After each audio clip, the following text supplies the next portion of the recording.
आज की कहानी का नाम है सास बिना ससुराल। नमस्कार मित्रों, आपका हमारे चैनल कहानियों के मंदिर में स्वागत है। कहानी सुनने से पहले हमारे चैनल को लाइक और सब्सक्राइब करना ना भूलें। तो आइए सुनते हैं कहानी। शेखर के साथ वैवाहिक बंधन में बंधने के बाद अर्चना मायके से रोते बिलखते विदा होकर ससुराल की देहरी पर खड़ी थी। कभी घूंघट की ओर से शेखर को देखती तो कभी दरवाजे के अंदर देखने की कोशिश कर रही थी। अंदर से कुछ आवाजों को सुनने के सिवा वो कुछ भी समझ नहीं पा रही थी। उसे ये तो पता था कि शेखर की मां नहीं है, यानी वो सास बिना ससुराल में जाने वाली है। काफी देर के बाद भी कोई गृह प्रवेश के लिए नहीं आया तो उसने शेखर की तरफ आशा भरी नजरों से देखा, क्योंकि वो खुद भी काफी थकान महसूस कर रही थी। शेखर ने शायद अर्चना की नजरों की भाषा पढ़ ली थी। वो अपनी छोटी बहन को बुलाकर लाया और उसके कान में कुछ कहा। थोड़ी देर में बहन कुछ औरतों को साथ लेकर आई और अर्चना का गृह प्रवेश करवाया। आगे भी कुछ रस्में हुई। इन सब के बीच अर्चना तो ये समझ ही गई थी कि सास बिना ससुराल का मतलब है बवाल। धीरे धीरे रिश्तेदार चले गए।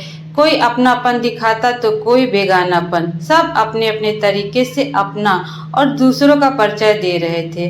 अर्चना कभी इनकी तो कभी उनकी बातें सुनकर परेशान सी हो रही थी।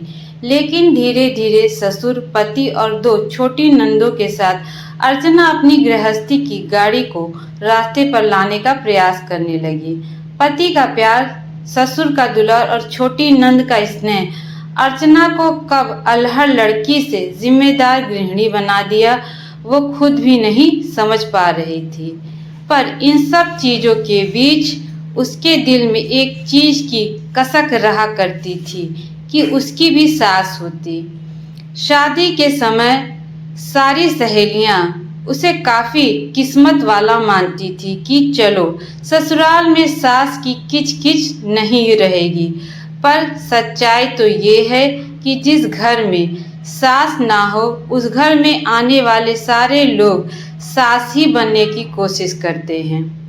अर्चना भी इस बात को समझती थी, तभी तो दिल ही दिल में फैसला कर चुकी थी कि वो अपनी बेटियों की शादी सास बिना ससुराल में नहीं करेगी। दोस्तों, कुछ रिश्ते नमक जैसे होते हैं। सास भी रिश्ता कुछ इसी तरह का है। ससुराल का हर सुख बिन सास के फीका ही स्वाद देता है। ये कहावत भी सही है कि सास गले की फास होती है, जो ना निगली जाती है ना उगली जाती है, पर इनका रिश्ता काफी खास होता है। मेरे प्यारे मित्रों, आज की कहानी यहीं पे समाप्त होती है। मेरी कहानी आप लोगों को कैसी लगी कमेंट करके जरूर बताइएगा। धन्यवाद।